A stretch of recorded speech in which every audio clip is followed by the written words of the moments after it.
二三，Hello，大家好，又係我阿傑啦。咁今日帶大家嚟睇呢個咧，屯門時代廣場嘅一房272尺嘅，一齊入屋睇睇先。咁首先進入眼簾嘅咧就係我哋嘅客廳嘅位置。咁其實有部分客戶咧，因為你見到上面有個陣嘅，其實咁其實有啲人會選擇喺呢一度咧就落翻一埲牆就做個房。咁啊將個廳縮細，但係就變翻做嗰個細兩房，因為200零尺唔係話好大，但係其實可以用到。咁啊正常情況嗱，我呢邊就擺 sofa， 咁啊另外呢邊位置就擺電視機位係啦，咁啊單位個景觀咧就偏向西嘅，所以其實望翻時代廣場景觀嘅單位咧，如果向時代呢邊嘅向西咧，就都會係望到嗰個市鎮公園景啦，我哋叫做嚇。咁啊另外啦，咁啊如果你係間頭先講啦，如果間咗呢一個 area 的話咧，咁其實飯廳就會變咗好細。咁當然啦，睇人睇餸食飯嘅啫，有人用大，有人用細。咁好啦。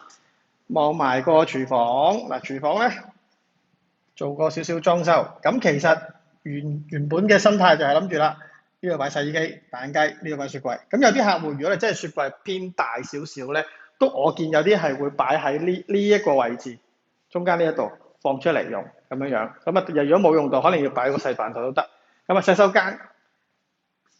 咁啊，比較上原裝啲，咁啊舊款式少少，咁啊做過企缸㗎啦，見到啦，外置同後做咗，可能都係成本問題啦，咁啊外做同後就會平啲。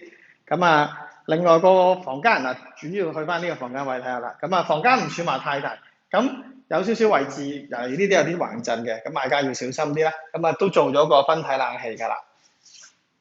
咁如果你話正常一張6/4雙人床咧，擺到冇乜問題嘅。